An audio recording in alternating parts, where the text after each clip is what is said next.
Doctora Flores, ¿cómo está usted? Buenas noches. Buenas noches, Enrique, y un saludo muy afectuoso, como acabas de hacer, a todos los padres y, por supuesto, a ti mismo. Muchísimas gracias, muy amable. Doctora Lourdes Flores, la aprobación del presidente está en caída libre desde el mes de febrero. ¿Por qué cree usted que es así? Porque creo que ha ido perdiendo en los últimos 2 meses particularmente, porque si hay una caída muy fuertemente, confianza. Yo creo que el gobierno... ¿Ha perdido la confianza de la población? Y ha ido perdiéndola gradualmente. Ha habido un conjunto de cosas que han ido dañando una cierta credibilidad. Recordemos que el presidente de la República entra en medio de una enorme desconfianza. Enorme desconfianza. Todos dudábamos qué cosa va a hacer. Gana credibilidad cuando se pone en una posición centrada, sensata. Y los últimos meses han sido muy malos. Mayo fue un mes pésimo en términos económicos, en términos de mensaje internacional. Creímos que avanzaba cuando cita a los líderes políticos o a los empresarios, pero estas últimas semanas han sido otra vez semanas muy malas de enfrentamiento innecesario con periodistas, con políticos. Entonces creo que en medio de este clima el gobierno tiene... Y finalmente porque no aclara cosas como el tema de la reelección, en fin. Entonces todo este clima de desconfianza que fíjate que no lo cambia una estupenda visita como ha sido la de Estados Unidos. Yo creo que la gira a Washington ha sido muy positiva.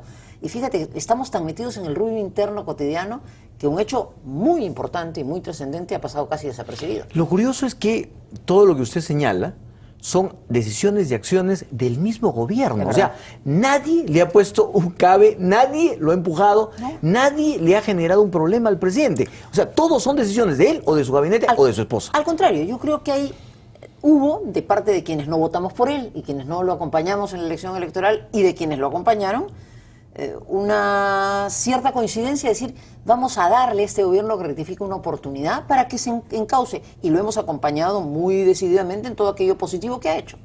Claro, cuando comenzaron a ver estas señales equívocas en materia económica, el tema de Repsol hace un par de meses, estas malas notas en términos internacionales que no las tapan las buenas cosas. Ha tenido una reunión estupenda en el tema de la Alianza del Pacífico, acaba de tener una gira muy exitosa en Estados Unidos, pero las señales negativas que va dejando son tan fuertes que no se tapan y no cambian. Y finalmente, esta sensación de pensar que en medio de una descomposición política, no decir nada, manchar a todos los políticos, todo eso me da tranquilidad y un espacio. A mí mentira.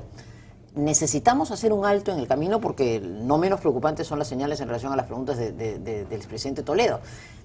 Porque quienes creemos que el Perú necesita que su política se engrandezca y crezca, no queremos ver este clima de enrarecido y de tensión innecesaria. Necesitamos, al contrario, que la vida política de nuestro país vaya calmándose y la orientemos por cauces más ordenados y menos conflictivos. ¿Usted cree que el tema o la decisión de no haberle otorgado el indulto a Alberto Fujimori tiene algo que ver con esta desaprobación? Puede ser como desenlace de un largo proceso. Yo creo que si el presidente de la República hubiera expuesto su punto de vista tempranamente en la dirección que lo ha hecho, que yo secundo, yo estoy de acuerdo. ¿Usted está de acuerdo? ¿Usted avala la decisión del presidente? Yo hago la decisión que no se haya dado el indulto y he señalado hace mucho tiempo, y hoy lo reitero, Enrique, y quisiera colaborar a que así sea, que creo que tenemos que encontrar otras salidas. Por ejemplo, el arresto domiciliario fue una posición que usted planteó. Una posición muy temprana, la modificación de la ley para permitir eso. ¿Por qué? Porque nuevamente, si lo que queremos es que no seguir en este clima enrarecido político, yo quiero recordar que por primera vez en nuestra historia tenemos expresidentes. Somos una generación que por primera vez puede ver quiénes nos gobernaron.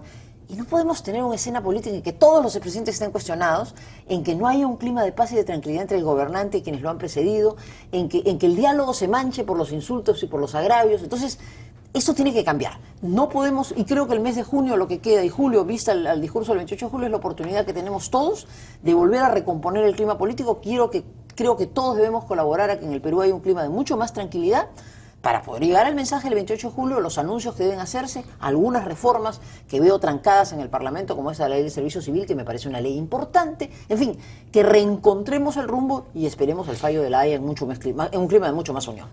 ¿Sigue pensando usted que el arresto domiciliario es lo mejor para Alberto Fujimori? Sí, yo quiero reiterar, Enrique, esta tesis, dicha de muy buena fe desde muy temprano. Ya no discutamos lo que está terminada y es la decisión del presidente respecto al indulto, que creo que hay que respaldarla porque finalmente, nos guste o no nos guste, es su decisión. Pero sí creo, y lo digo con toda claridad, que el problema de Alberto Fujimori debiera ser resuelto en términos que nadie tenga por qué cuestionar. Porque si yo lo que digo es, la condena en lugar de cumplirse aquí, se cumple acá, sigue siendo condena y sigue cumpliendo sigue estando detenido, privado de libertad, pero en condiciones humanas mejores. Creo que ese hecho no sería cuestionado y ayudaría, me parece, a un clima de distensión. Por lo demás, como se trata de una ley, nos obliga a todos. Y entonces es una buena forma también que si el gobierno no ha querido tomar la decisión por sí solo, y está decidido así, pues de alguna manera quienes queremos colaborar a que haya un clima de más tranquilidad, pues contribuyamos con nuestros votos en el Parlamento que esto sea posible. Por lo demás, también es una prueba de fuego para el fujimorismo de ver si realmente se quiere resolver este problema humano o se quiere mantener un poco un tema político porque puede ser políticamente conveniente. Por donde se mire, me parece que es una buena salida. Usted habla de los ataques del presidente, del gabinete, del primer ministro, del ministro de Defensa.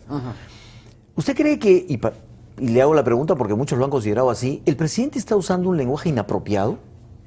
Sí, porque, a ver, ustedes se imaginarían a una persona que para nosotros ha representado tanto respeto al presidente Belaúnde,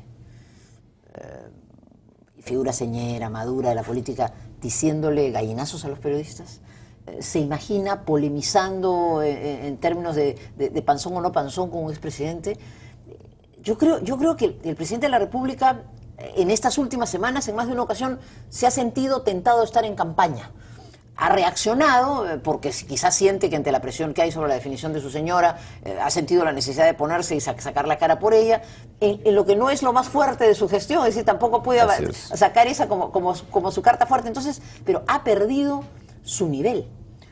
Su nivel fue el de convocar a los líderes políticos para hablar de la Haya, su nivel fue el de llamar a los empresarios a conversar. Pero a la semana quebró todo eso. Lo escuché una semana antes, con ocasión de un premio que se otorgó a un familiar mío, un tío mío, en un magnífico discurso corto sobre el tema agrario, y dice, este es el presidente de la República, ese es el lugar en el que tenemos que estar al jefe de Estado.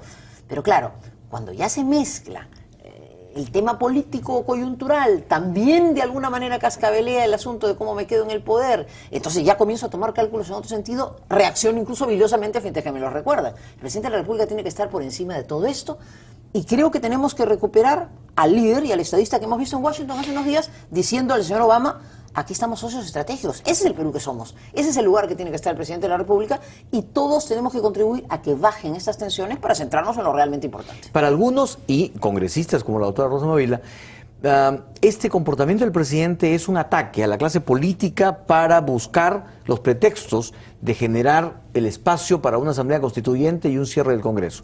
¿Teme usted algo así? Yo no quiero pensar siquiera en esa opción, Enrique, porque creo que en el Perú estamos en un momento tal en que hemos madurado y creo que una decisión de ese tipo no pasaría de ninguna manera. Creo firmemente que nuestras Fuerzas Armadas vienen de una experiencia en los 90 traumática también para ellos mismos por haberse involucrado en un proyecto político que no tiene sentido. Pero el tema de la DINI nos estaría mostrando que no muchos lo aprenden, ni los retirados ni los que están en actividad. Lo que no quiero es, digamos, siempre hay que ponerse en la hipótesis máxima para poder tener la reacción y el reflejo necesario de estar atentos y estar cuidadosos. O sea, yo creo que este gobierno hay que vigilarlo y hay que marcarlo. No quiero pensar en una situación dramática, pero sí quiero pensar, o sí quiero constatar, que lamentablemente el presidente de la República muchas veces, a veces vuelve a confundir su rol de candidato y ataca y se vuelve agresivo cuando no le corresponde. No pierde la perspectiva de un hombre fuera del sistema político. Sus reacciones son las de una persona que llegó a la política cuestionando a la política y entonces dice, bueno, mi terreno es el de la antipolítica, yo soy el militar que afirma autoridad, a veces y muchas veces no lo hacen los temas importantes, que agravio a las instituciones, que denosto a los políticos. Y yo quiero decirle, señor presidente, ese mensaje lo único que trae es más desconfianza para usted y para todos nosotros, por supuesto. Y la mejor prueba es la caída en las encuestas. Por supuesto. O sea, yo creo que los ciudadanos en el Perú de hoy estamos esperando de nuestros gobernantes un mensaje de mucha madurez. Estamos esperando de toda la clase política una actitud mucho más constructiva porque no somos un país que progresa, porque somos un país cuya gente ha hecho un enorme esfuerzo, entonces todos aspiramos a algo más. Y si volvemos los ojos a esta política, digamos, de agravios, Keiko Fujimori la calificó el otro día de chatarra, y no le falta razón, esta política de agravio, de insulto, de poco nivel, eso le hace mucho mal a quien gobierna, que sufre con las encuestas, y hace daño a todos. Al final, ¿qué le queda al ciudadano? ¿En quién confío? Y cuando entras en una crisis de confianza total, el sistema se cae. Pues. ¿Puede ser que el presidente de la República esté pensando que con ese lenguaje que algunos han calificado de procas, otros de inapropiado, pueda estar ganándose a lo que llamaba Tulio Loza el populorum? ¿Sabes qué pasa, Enrique? Y esa es una crítica frontal, por eso mi discrepancia de fondo con lo que fue el fujimorismo, y yo creo que su verdadero pecado, ¿no? El presidente Fujimori hizo cosas buenas en el Perú, hizo barbaridades, pero yo creo que hubo una tremenda, y metió en la mente de la gente la idea que la política tradicional era un desastre, que las instituciones no servían, era la forma de afirmarse en su autoridad. Y ese mensaje de la antipolítica ha calado mucho. Entonces, para quienes tenemos una vocación y un compromiso político, yo milito en un partido que va a cumplir 50 años de existencia, soy una política que tiene 35 años de su vida entregada a esta causa, entonces sabemos que combatimos contra una idea muy metida en la gente que todo esto no sirve, pero si eso se agudiza desde el poder, si tú sientes que creces porque todo el mundo está cuestionado, o sea, yo la sensación que tuve no es que el gobierno estuviera impulsando estas campañas negativas, se habían producido los hechos, pero que de alguna manera había quienes aplaudían atrás y decían, todo esto está en cuestión, yo me salvo, mentira. Todo esto está en cuestión, la credibilidad del sistema se cae y se cae porque lidera el sistema. Entonces, tenemos todos que ser muy responsables. Pero el electorado parece que está madurando más de lo que los gobernantes piensan, porque lejos de aplaudir al presidente, sí, lo está reprobando, lo está castigando. Y entonces yo creo que es una buena ocasión para que, mira, cuando al presidente cuando al gobierno se le ha centrado un tema como el económico, reaccionó, y reaccionó bien. Cuando se le dijo a usted, vaya, llame, dialogue con los empresarios, buen gesto, eso tiene que continuar. El gobierno no puede tener con los ministros de Estado. El día sábado coincidimos, Enrique, en una reunión social, varios ministros de Estado me comentaban las cosas importantes que están haciendo, y yo decía, caramba, ¿y esto dónde se ha dicho? ¿Dónde se ha dicho las obras de construcción que está haciendo el Ministerio de Transporte, que me parecen bien importantes? Lo que me comentaba el ministro de Vivienda sobre lo que está haciéndose en materia de agua y de saneamiento de las empresas. Eso tiene que decirse porque son mensajes positivos que el gobierno tiene. Pero si eso viene acompañado a su vez de un denostar de todos y solamente pensar que mi proyecto continuista puede ser la salvación, muertos. Hay que recuperar institucionalidad. Y yo creo que por eso este segundo semestre debería tener otro mensaje. En lo político, bueno, primero el Parlamento debería cumplir su tarea las semanas que le quedan. Pero luego, por ejemplo, si se ha discutido una reforma política, hay que discutirla a fondo, hay que terminar ese debate para poder tener mensajes hacia el futuro positivos. Doctora, ¿usted cree que hay un manejo responsable de la economía, como ha dicho el presidente de la República, o hay un manejo asistencialista, populista, como han dicho los asesores o responsables de algunas agencias internacionales y de algunos bancos? Yo creo que al presidente Humala y al gobierno les gusta el modelo brasilero. Y por eso, en medio de las incertidumbres, yo no estaría en la posición tremendista de la congresista Mavila, y sí en lo que veo como encandilado de la visita de Lula. Tú veías al presidente Humala diciendo, este es mi ídolo y este es mi modelo. A mí el modelo brasilero no me gusta. El de meterle plata al bolsillo a la gente pobre. ¿En qué consiste ese modelo? En que tú has logrado poner 5 millones de familias con un subsidio estatal. Con lo cual, indiscutiblemente, has elevado en algo el nivel de vida de esa población, pero lo que has creado es una fuente clientelar, una fuente clientelista de un público que te sigue. Hay quienes tienen la tentación de pensar que esa es la verdadera lucha contra la pobreza. Alguna vez le oí a la ministra Tibeli y no le oí insistir en eso, y eso me parece más importante, como al ministro de Agricultura.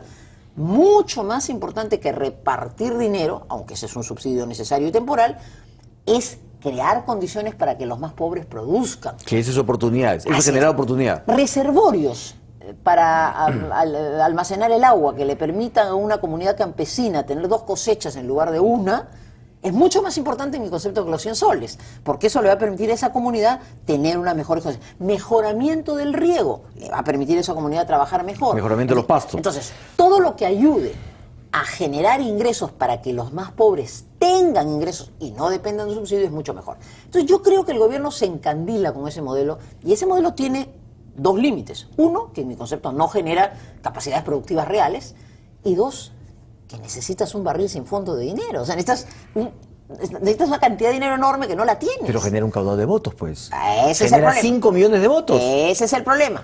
Y cuando tu lógica es una lógica de corto plazo o reeleccionista, con tendencia a la reelección, estamos reventados. El mensaje entonces es ese. O sea, señor presidente, si usted produjo un viraje y se colocó donde estuvo y subió a 61%, ¿no es cierto? ¿Verdad que con un voto urbano, que no había votado por usted y que lo acompañó, y probablemente con el rechazo de quienes sí habían votado por usted, pero usted logró crear confianza en la población que no lo había elegido? ¿Por qué se empeña en tirar todo eso a la borda con un mensaje político equivocado, con una actitud que no es la que corresponde a un jefe de Estado? ¿Y por qué no se centra en proponernos de acá al 28 de julio 3 o 4 cosas que demuestren que la mitad de su gobierno tiene muy claro el horizonte? Doctora Flores, ¿le cree usted a Alejandro Toledo o, como el 85% de la población, siente que él miente? Yo quiero pensar que el presidente Toledo, el expresidente Toledo, es el principal interesado en que no quepa duda y en consecuencia va a colaborar en todo lo que sea posible para que se investiguen las cosas. Pero esa no fue mi pregunta. Bueno, y mira, mi pregunta fue, a estas alturas, ¿usted le cree o no le cree? Yo no quiero prejuzgar, Enrique, no quiero prejuzgar porque cualquier posición hoy día sería una posición adelantada. Yo creo lo que hay que lograr, lo que hay que procurar es que, viene en unos instantes el congresista Rondón, hay que lograr que la Comisión de Fiscalización en el Congreso, que el Ministerio Público... ¿Debe el Congreso investigarlo? Sí, yo creo que sí. A estas alturas yo creo que sí. ¿No bastaría con el Poder Judicial o la Fiscalía? Creo que este llamado blindaje ha creado una sensación más de desconfianza. ¿Es un blindaje? Es que claro, si en la medida en que tú no abres todas las cartas con claridad de las instituciones llamadas a investigar, creas la sensación de protección. Y de lo que estamos hablando es que todo eso no solo daña a Alejandro Toledo, a Ollanta, daña a la política peruana en general. Y yo creo que no merecemos los peruanos estar en el lugar que con el esfuerzo y sacrificio de los peruanos se ha hecho para tener este nivel de política. Creo que hay que levantar este nivel y para eso la palabra confianza tiene que recuperarse en todos los campos. Y este es uno de ellos. ¿Debe renunciar el ministro Pedraza? Yo creo que tiene serias dificultades. Ahora, la palabra renuncia en este gobierno me preocupa un poco porque estamos pues en una incertidumbre permanente de ministros. Pero el ministro está dando muy malas señales. Las respuestas que se han dado en el tema de la DINI son pues... De repente tiene toda la razón y eso es lo dramático. De repente efectivamente las cosas que se están haciendo son programas estupendos de seguimiento y sumamente eficaces, pero se dicen en un contexto que a un ministro no se le crea, es tremendo. Entonces, mira, si no renunciara, por lo menos tendría que hacer una seria rectificación y poner unos objetivos muy claros en la lucha contra la inseguridad ciudadana, porque la sensación que uno tiene en el país es que estamos en una inseguridad total. ¿Usted cree que los empresarios creen en el gobierno? Yo creo que tienen enormes dudas, pero han querido hacer, como hemos querido hacer muchos, un acto de confianza de la rectificación. Y yo creo que en este momento en el Perú nadie quiere que el presidente Humala fracase. Nadie quiere que el ritmo del Perú fracase. Nadie quiere dejar de hacer lo necesario en un momento de incertidumbre internacional. Los empresarios peruanos tienen que estar preocupados, como es lógico, que el precio de los minerales baja. Todos nos damos cuenta que ese dinamismo brutal de nuestra economía, aunque ayer las cifras eran muy alentadoras respecto al mes de abril o de mayo, todos nos damos cuenta que el que venía a poner 100 ya no está poniendo 100. Si había puesto 20, cuide esos 20, pero no va a poner los 80. Entonces, todos los que queremos al Perú tenemos una sana preocupación. Este es otro tema extraordinario del presidente Humala. Nadie quiere su fracaso. Todos queremos que este gobierno, que es un gobierno que viene de orientación distinta, conduzca a una economía sensata para que la economía social de mercado se consolide. Pero él cree que todos son sus enemigos. Lo que es peor, creo que ahí lo gana su estilo militar de enorme... Yo hablo de confianza y yo creo que él es una persona profundamente desconfiada. Su estilo es su formación. Él es un hombre militar, hecho a la reserva, al secreto. Y a veces traduce eso en la acción política. Y él hoy es un político, es un gobernante político que tiene la obligación, al contrario, de abrir la cancha, de jugar, de dialogar. No tiene por qué estar en todos los pleitos. Él tiene un equipo que no es malo para poder gobernar. Entonces, él tiene que ser el líder. Ese hombre que hemos visto representándonos en los Estados Unidos hace unos días es un estupendo líder. Es un hombre que viene de las canteras de la izquierda o de una política, digamos, no de libre mercado, que evoluciona a una política sensata y que se sienta con el presidente de los Estados Unidos y dice, somos socios estratégicos. Extraordinario, ese es el lugar del Perú. Doctora Flores, en el supuesto de que se presente Nadine Heredia en el 2016 y que Alan García estuviera inhabilitado y Alejandro Toledo fuera de carrera. Deja la cancha libre. No. ¿Usted encabezaría una coalición a la chilena? Qué gracioso. Usted, los periodistas, ahora ha sido la moda que soy la candidata del descarte. Empieza que no está este, el otro. Yo he dicho que me dejen a mí tranquila y en paz de colaborar. No lo he pensado así, pero la política no es permanente, ¿no es cierto? Vamos a ver, Enrique. Y obviamente, pues si las figuras llamadas a suceder a Ollanta o a luchar contra la reelección tienen problemas severos como el de Alejandro Toledo o investigaciones muy claras como la de Alan García, pues alguien tiene que recurrir a la reserva moral. Bueno, si esa es la palabra que respecto a mí se dice, lo agradezco muchísimo y Dios permite que pueda ser una persona que siempre sea creíble, procuraré hacerlo siempre en mi vida. Pero, Enrique, mire, primero es muy curioso, yo he dicho no, y ahora todos preguntan, pero ¿por qué no? Y he dicho no por razones personales. Porque usted misma ha hablado de una posibilidad de una alianza con el APRA, por ejemplo? A ver, sin ponerle, porque también eso no nos adelantemos, porque como es lógico, en mi propia casa política hay quienes miran las cosas con alguna resistencia y son ideas que se lanzan para un análisis.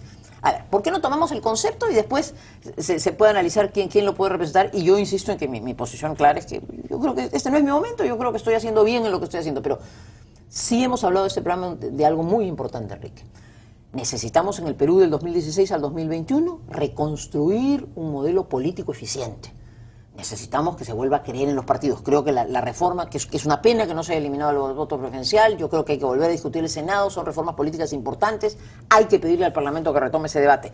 Pero yo sí creo que tenemos que pensar en un proyecto del 2016-2021, ya veremos cómo se hace, y he dicho, y por eso he dicho que no estaría mal que los partidos históricos, los partidos con trayectoria, pensáramos qué podemos hacer juntos, porque hay que recuperar política en serio, credibilidad en la política estable. Tenemos que salir de este ciclo que comenzó en los 90, pecado del fujimorismo, con la antipolítica y el cuestionamiento a todo lo que es estable en política. Doctora Flores, pero las conversaciones entre el APRA y el PPC no son de ahora, o no son del futuro. Han conversado durante el gobierno de Alan García y fracasó el tema. Es verdad. Y fracasó de la posibilidad de una alianza parlamentaria sí, siquiera, de 2 años. No estamos hablando de 5 años de cogobierno. Por ¿Cómo eso entonces usted plantea una alianza? No, yo no sé. A ver. O una plancha presidencial entre el APRA, con la unión del APRA y el PPC. Mire, Enrique, yo he hecho una reflexión y la vuelvo a hacer. No soy la autoridad en mi partido en este momento, no tengo la representatividad para tomar ninguna decisión. Cualquiera de estas cosas tiene que pensarse mucho. La he hecho como la he planteado como una alternativa. ¿Por qué lo hago? Porque creo que la política peruana tiene que pensar fórmulas nuevas. Ahora, ¿es viable? ¿No es viable? No ha habido ninguna conversación, no deja de ser una especulación casi teórica y académica, pero es bueno ahora que se ponga en esa teoría, ¿integraría usted una plancha con Alan García? En esa teoría, a mí me gustaría que si 2 partidos institucionales pudieran pensar en algo juntos, los partidos institucionalmente pensaran cuál es su mejor respuesta y cómo hacer las cosas. ¿Usted no se negaría entonces a lo que su partido decida por usted? Lo que las bases pidan, que es la fórmula clásica. No, Enrique, yo vuelvo a decir por enésima vez, yo considero que mi momento político en el 2014-2016 es colaborar a todo lo que pueda hacer. Déjenme esta etapa de mi vida jugar precisamente sin la angustia, sin la presión de las candidaturas. Eso me da la autoridad y la tranquilidad con la que podemos conversar sobre estos temas. Que no esté pensando en nada para mí y en todo lo que sea bueno para el Perú. Y creo en concreto de lo que usted me está planteando. ¿Por qué no? De posibilidades para 2 instituciones políticas. Pero eso no se ha conversado en ningún lugar. En consecuencia, adelantar una fórmula de ese tipo después no deja de ser... es solo una especulación. Yo no se lo he preguntado a partir de alguna conversación ni de ninguna sospecha. No, yo lo he dicho preguntado a partir de otra sospecha, que es la de la candidatura de Nadine Heredia. La sospecha de que el gobierno o no sé qué mano pueda estar eliminando posibles ese es otro posibles rivales. La candidatura de Nadine Heredia es una sospecha y todos sentimos que esa sospecha se está encaminando. Y mi pregunta era, si se concretara esa sospecha y Nadine Heredia se presenta y el jurado de elecciones y el Tribunal Constitucional, como ya han amablemente, entre comillas, dicho, sí puede postular, entonces, ¿qué haría usted? ¿Se quedaría en sus cuarteles de invierno? No, yo creo que obviamente una nueva tentación reeleccionista en el Perú obliga a las fuerzas políticas a una reacción diferente, por supuesto. Ese escenario obliga a una reacción a las fuerzas políticas. Mi pregunta era eso. Ese escenario, su pregunta le si voy a permitiría revisar. No. Esa opción, esa posibilidad, ¿le haría revisar a usted su decisión? Yo le diría al día de hoy no, porque yo creo que puedo colaborar mucho más haciendo que, precisamente porque no hay interés personal, unamos fuerzas quienes tenemos que unirnos. Lo que sí creo es que antes de esa sospecha hay una concreción. Y esa concreción significa que las fuerzas de la oposición, ahí sí, unidas y actuando en conjunto hoy día... La decepción de su partido crece y crece. Tan es así que Raúl Castro ha dicho, vamos solos a la elección de los regidores. Sí. Le pregunto, porque usted fue su garante. Está bien. ¿Cree usted que la gestión de Susana Villarán va camino al fracaso como está? A ver, yo creo que le ha pasado el susto, ¿no es cierto? Y frente al susto ha entrado en calma chicha fatal. Entonces yo creo que hay que ponerle aquí. Y creo que los jóvenes regidores del PPC en el Parlamento, en el Consejo Municipal, ya comenzaron a marcar la cancha. Le hemos dicho el otro día, oiga señora, no puede usted pretender tener una cantidad de bonos, una suma que va a venir de financiamiento para la municipalidad para invertir en los parques. Siendo maravillosos los parques y habiéndolos dejado el alcalde Castañeda bien, pueden mejorarse, sí, pero la prioridad es Barrio Mío. Entonces, estamos marcando la cancha. Y la elección de noviembre, yo sí me adelanto en la línea de lo que ha señalado el presidente del partido. Yo también creo que el partido debe presentar una lista y creo que debemos pedirle a la ciudadanía de Lima que nos apoye para poder completar en este ciclo la mayoría necesaria. ¿Marca usted distancia frente a la actitud de la alcaldesa? Creo que necesita... ¿Marca usted distancia de ella? ¿Deja de ser su garante? No, en los mismos términos en que nosotros dijimos hay que respetar la institucionalidad, la respetamos en su acción y la vamos a acompañar hasta que termine su gestión. Pero creo que esta gestión necesita más fuerza fiscalizadora también. En estas semanas lo han hecho nuestros regidores y muy bien. Pero creo que, por ejemplo, para la etapa final de su gobierno sería muy bueno que el PPC pudiera tener la mayoría en ese consejo, de modo tal que pudiéramos tener rienda corta para garantizar que las cosas que tienen que hacerse se hagan y para que se recupere el brío del susto. Resulta que con el susto hubo dinamismo. Pasado el susto hay otra vez una calma chicha que no es buena para la ciudad. Aparte de eso, hay buenas cosas que están en marcha y yo creo que hay pasos que tendrán que darse, comenzando por esto, por la posibilidad de que la ciudad de Lima se financie. Eso me parece una buena cosa, que Javier Prado se haga, me parece que buenas cosas. O sea, tampoco en el dramatismo, hay cosas buenas, pero hace falta rienda corta y yo creo que esa la puede tener el PPC con una mayoría en el Consejo. Doctora Lourdes Flores, muchísimas gracias por su presencia. Encantada, Enrique, buenas muy noches. amable, muy buenas noches. Vamos a una pausa, regresamos para hablar con el presidente de la Comisión de Fiscalización, Gustavo Rondón, y el caso Toledo.